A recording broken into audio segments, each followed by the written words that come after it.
Hello everyone, मैं हूं प्रिया और स्वागत है आपका प्रियाज वेज रेसिपीज़ में। आज मैं आपके साथ बिल्कुल स्पाइसी सा मसाला बन की रेसिपी शेयर करने वाली हूं। ये बनाना बहुत ही ज़्यादा आसान है।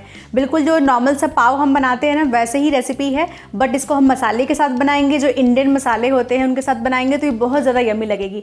बहुत स्पाइसी सा और इसका जो टेक्स्चर है बहुत ही ज़्यादा सॉफ्ट बनता है। आपको मज़ा आ जाएगा खा के। अगर आपको रेसिपी अच्छी लगे तो प्लीज़ वीडियो को लाइक कर दीजिएगा। आपका एक लाइक मेरे लिए बहुत इंपॉर्टेंट है, तो लाइक ज़रूर करें। अगर आपको रेसिपी अच्छी लगती है तो शेयर कर दीजिएगा अपने फ्रेंड्स एंड फैमिलीज में, ताकि सबको ये यम्मी और इजी रेसिपी काम आए। अभी तक मेरे चैनल को सब्सक्राइब नहीं किया है तो फटाफट सब्सक्राइब करके जो बगल में बेल बटन आता है ना, घंटी वाला आइकन, उसको जरूर क्लिक करिएगा, ताकि जब भी मैं कोई नए वीडियोस अपलोड करूं तो उसका नोटिफिकेशन आपको सबसे पहले मिल जाए और आप मेरी कोई वीडियो मिस ना करें। तो चलिए रेसिपी शुरू करते हैं।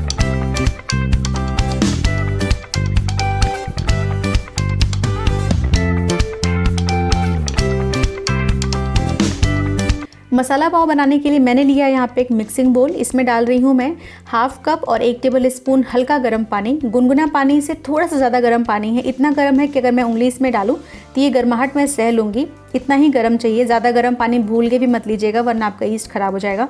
यहाँ पे ले रही हूँ मैं 1 टीस्पून इंस्टेंट ड्राई ईस्ट। 2 बार करके मैं 2 टीस्पून ले रही हूँ। ये इंस्टेंट ड्राई ईस्ट है, बहुत आसानी से मिल जाता है किसी भी ग्रोसरी शॉप पे। आप एक्टिव ड्राई ईस्ट भी यूज़ कर सकते हैं इसमें। यहाँ डाल रही हूँ मैं 1 टीस्पून चीनी। हाफ टी स्पून करके मैंने 2 बार में 1 टीस्पून चीनी डाला है। मिक्स कर रहे हैं और मिक्स करके ढक के हम इसको 7 से 8 मिनट के लिए छोड़ देंगे। चीनी डालना ज़रूरी है, साथ ही साथ आप इसमें नमक और ऑयल बिल्कुल भूल के भी मत डालिएगा। सिर्फ चीनी और ईस्ट और गर्म पानी चाहिए और कुछ भी नहीं। इसको हम छोड़ देंगे 8 मिनट के लिए। 7 से 8 मिनट में ये एक्टिवेट हो जाता है। अब 8 मिनट हो चुके हैं, मैं आपको दिखाती हूँ खोल के। ये देखिए हमारा ईस्ट कितना अच्छा एक्टिवेट हुआ है, बिल्कुल फ्रॉदी हो गया। इससे कॉफ़ी का टेक्सचर होता है ना ऊपर, बिल्कुल वैसा ही हो गया है। इसी तरह से आपको अपने ईस्ट को एक्टिवेट करना है। आप देखिए 7 से 8 मिनट बाद से अगर आपकी ईस्ट, आपको ऐसा लग रहा है कि आपका ईस्ट इतना अच्छा एक्टिवेट नहीं हुआ है तो आप इसको फेंक दीजिए, लेकिन आगे का स्टेप शुरू मत करिए, दोबारा से उसको एक्टिवेट करिए।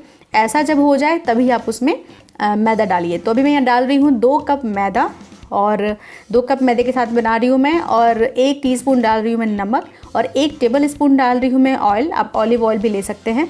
अच्छे से मिक्स कर देंगे हम इसको और इसे हमें गूँथना है। अभी मैं स्पून से मिक्स कर रही हूँ, फिर मैं हाथ से मिक्स करूँगी। और इसका जो डो है बिल्कुल स्टिकी होना चाहिए, बिल्कुल हाथों में चिपकता रहे, ऐसा डो बनाना है। उसको हम गूँथते गूँथते बिल्कुल सॉफ्ट सा डो हमारा रेडी हो जाएगा।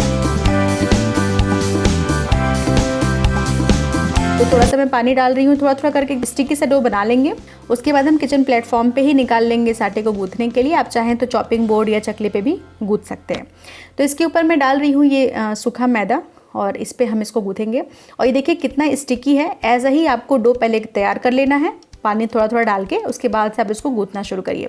तो गूँथने के लिए क्या है कि आपको इसको स्ट्रेच करना है, फिर फोल्ड करना है। आप देखिए मैं कैसे कर रही हूँ, स्ट्रेच किया फिर फोल्ड किया, स्ट्रेच किया फिर फोल्ड किया। इसी मेथड से आपको गूँथना है कम से कम 8 से 10 मिनट।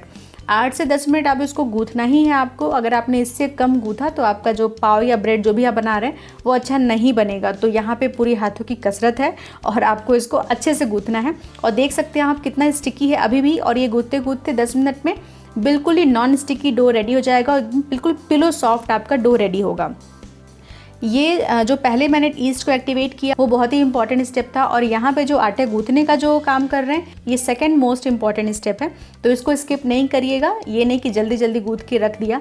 8 से 10 मिनट अच्छे से गूँथिएगा। अभी देखिए कैसा हमारा डो हुआ है, बिल्कुल ही अब ये हाथों में चिपक नहीं रहा है। ये किचन प्लेटफॉर्म पर मैं गूँथ रही हूँ, उस पर भी नहीं चिपक रहा है। एकदम से सुपर सॉफ्ट, जो बोलते हैं पिलो सॉफ्ट, वैसा ये डो रेडी है। ये देखिए हाथों में नहीं चिपक रहा है, बिल्कुल ही नॉन स्टिकी डो हो गया है और इतना सॉफ्ट है, आप देख सकते हैं। तो इसी तरह से हमें डो को गूँथ के रेडी करना था। तो अब ये गूँथ के रेडी है, इसे हमें प्रूफ करने के लिए रखना है। तो जब हम ब्रेड या पाव कुछ भी बनाते हैं तो हमें 2 बार प्रूफ करना होता है। तो ये फर्स्ट प्रूफिंग के लिए जा रहा है। तो ये जो बोल में मैंने मिक्स किया था आटा, उसी में मैं ऑयल लगा रही हूँ ताकि डो चिपके ना। अब हाथों में ले लीजिए इस आटे को जो आपने गूँथ के रेडी किया है। अब आप देखिए मैं कैसे कर रही हूँ। इस आटे को हाथ में लेंगे और ऊपर से ऐसे खींचते हुए नीचे ले जाएंगे और नीचे ले जाकर उसको टक करेंगे। ऊपर का जो सरफेस है बिल्कुल स्मूथ चाहिए हमें, और जो भी रफनेस जा रही है वो नीचे रहना चाहिए। तो ऐसे खींचते हुए नीचे ले जा रही हूँ मैं, फिर नीचे ले जाके टक कर रही हूँ। ये भी इंपॉर्टेंट है। ऐसा नहीं है कि आपने गूँथा उसी तरह से आपने रख दिया प्रूफ होने के लिए, तो आपका जो डो है वो कभी भी अच्छा प्रूफ नहीं होगा। ऊपर से आपका जो सरफेस है वो स्मूथ रहना चाहिए। इसी तरह से देखिए मैं कैसे कर रही हूँ। सारा जो रफ पार्ट है वो नीचे है, ऊपर का हिस्सा बिल्कुल सरफेस स्मूथ है। तो इस तरह से हमारा डो रेडी हो गया है प्रूफ होने के लिए। तो अब इसको हम रख देंगे बोल में जिसमें मैंने ऑयल लगा के रखा था, और ऊपर से थोड़ा सा ऑयल लगा देंगे ताकि जब 1-1.5 घंटे जब भी प्रूफ होगा तो ऊपर का जो सरफेस है वो ड्राई ना हो, पपड़ी ना जमे। ऑयल लगा के और ढक के किसी गर्म जगह पे, किचन में जो भी आपका गर्म जगह है, घर में जो भी आपका गर्म एरिया है वहाँ पे आप इसको रख दीजिए। ये 1.5 से 2 घंटे में प्रूफ हो जाता है। अगर ज़्यादा गर्मी है तो 1 घंटे में भी प्रूफ हो जाएगा। ये अपने क्वांटिटी का कम से कम 2.5 गुना 3 गुना हो जाता है। तो आपको इसको अच्छे से प्रूफ करना है, ओवर प्रूफिंग नहीं करिएगा। आप इसको 1.5 से 2 घंटे, अगर मौसम ठंडा है तो 2 घंटे भी लग सकते हैं, प्रूफ होने के लिए रख दिया है मैंने। इधर हम क्योंकि हम मसाला पाव बना रहे हैं तो यहाँ उसके लिए मसाला रेडी कर रही हूँ मैं। 1 टेबल स्पून सरसों का तेल गरम किया है, 1 चम्मच जीरा डाला है, जीरा हल्का सा फ्राई हो गया है तो मैंने इसमें डाला है 1 चम्मच कद्दूकस करके लहसुन। और लहसुन मैं सिर्फ डाल रही हूँ, आप चाहें तो बारीक प्याज काट के, एक छोटे साइज़ का प्याज बारीक काट लीजिए और उसको भी आप इसी साथ में भून लीजिए। जनरली मसाला पाव में प्याज भी जाता है बट मैं सिर्फ लहसुन से बना रही हूँ और इसको हल्का सा भून रही हूँ मैं। बहुत ज़्यादा रेड नहीं करना है, बल्कि हल्का सा बस कच्चापन निकल जाए और ना बिल्कुल वैसा ही। तो यहाँ पे 1 हरी मिर्ची मैंने बारीक काट के ली है, आपको जितना तीखा चाहिए उतना आप कम ज़्यादा कर सकते हैं। तो हल्का सा इसको भी भूनना है, ज़्यादा नहीं, इसको भी रेड या ब्राउन नहीं करना है। अब मैं इसमें डाल रही हूँ 1 मुट्ठी भर बारीक कटा हुआ हरा धनिया। आप चाहें तो धनिया के जस्ट पहले 3-4 करी पत्ता बारीक बारीक एकदम काट के डाल सकते हैं, उससे भी बहुत अच्छा टेस्ट आता है, बट मैं सिर्फ धनिया डाल रही हूँ।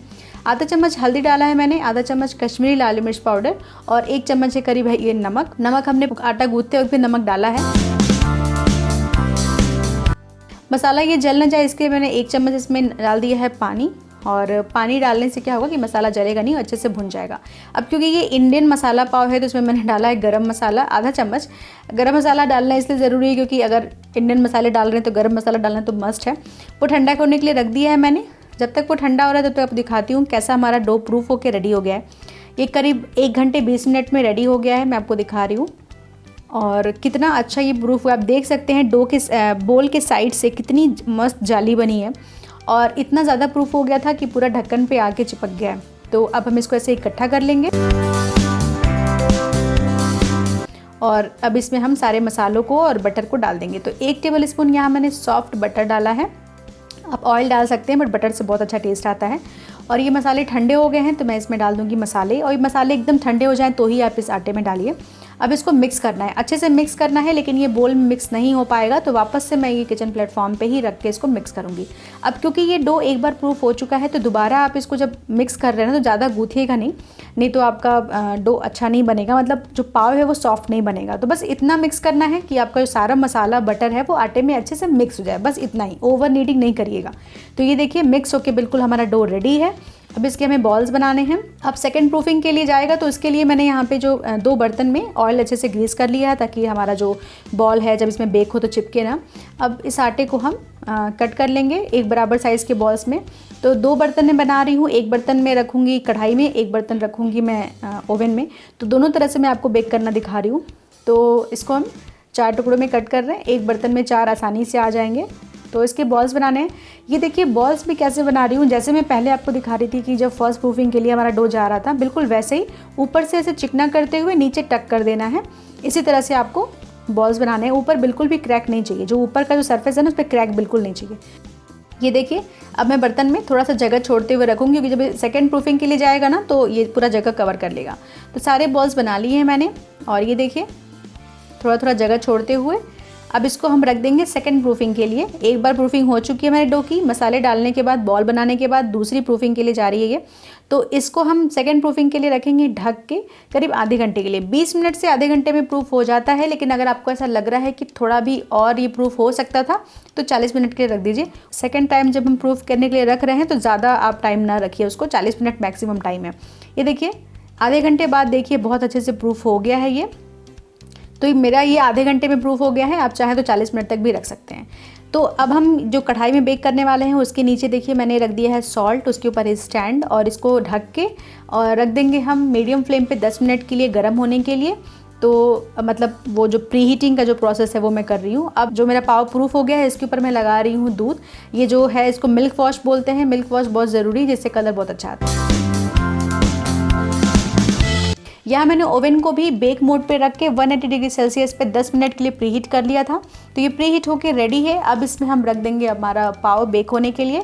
पाव को मैं रख रही हूँ ओवन में और इसको हम बंद करके बेक मोड पे ही 180 डिग्री सेल्सियस पे करीब 30 मिनट के लिए बेक करेंगे। आप देख सकते हैं 180 डिग्री सेल्सियस पे है, बेक मोड पे है और मैं इसको रख रही हूँ 30 मिनट के लिए। तो 30 मिनट के लिए हम इसको 180 डिग्री सेल्सियस पे बेक करेंगे और लास्ट का जो 5 या 10 मिनट है बस ऊपर कलर लाने के लिए हम 200 डिग्री सेल्सियस पे रखेंगे। यहाँ हमारा बर्तन भी गर्म होकर रेडी है, तो अब मैं इसमें रख रही हूँ ये हमारा जो दूसरा बर्तन जो हम कढ़ाई में बेक करने वाले हैं और इसको भी हम ढक देंगे। इसके ऊपर मैं रख रही हूँ एक हैवी वेट, जिससे अंदर की जो भी हीट है ना बाहर ना निकले, और स्लो फ्लेम पे हम 40 मिनट के लिए इसको बेक करेंगे। 40 मिनट में ये बेक हो जाता है। ये 30 मिनट के लिए मैंने बेक किया 180 डिग्री सेल्सियस पे। हल्का सा कलर अभी आना बाकी था तो मैंने इसको 200 डिग्री सेल्सियस पे 5-10 मिनट के लिए मैंने इसको और बेक किया है। ऊपर फटाक से हम बटर लगा देंगे। जैसे ही बेक होता है बटर तुरंत आप लगा लीजिए, नहीं तो आपका जो ऊपर का क्रस्ट है वो हार्ड हो जाएगा। तो बटर लगा के और एक हल्के गीले कपड़े से हम इसको ढक देंगे। कपड़ा पानी नहीं चाहिए कपड़े में, हल्का सा गीलापन चाहिए कपड़े में, बस ढक के रख देंगे ठंडा होने के लिए। यहाँ देखिए 40 मिनट हो गए हैं और ये पाव भी बहुत अच्छे से बेक होकर रेडी है, बट ऊपर थोड़ा सा कलर आना बाकी है, तो इसको हम 10 मिनट के लिए फ्लेम को मीडियम करके रख देंगे। तो मैं यहाँ ढक के फ्लेम को मीडियम करके रख दे रही हूँ। ये देखिए 10 मिनट के लिए बेक हुआ है। इसमें भी अच्छा खासा कलर आ गया है। मतलब जब हम कढ़ाई कुकर में बेक करते हैं तो ऊपर में बहुत अच्छा कलर नहीं आ पाता है, क्योंकि ऊपर से हीट नहीं मिलती है इसको। तो अब हम दोनों पे मैंने बटर लगा दिया, दोनों को ही गीले कपड़े से ढक के ठंडा होने के लिए रख देंगे। यहाँ ठंडा भी हो गया है हमारा पाव। अब देखिए कितना सॉफ्ट बना है। ठंडा होने के बाद मैंने इसको निकाला है बर्तन से और देखिए जैसे मैं दबा रही हूँ वापस से अपने ऊपर साइज़ में आ जा रहा है। कितना मस्त, एकदम super soft, pillow soft texture है इस पाव का। बहुत ज़्यादा यमी बना है। आप देखिए मैं इसको प्रेस कर रही हूँ, ये देखिए कढ़ाई वाला ये भी उतना ही अच्छा बना है।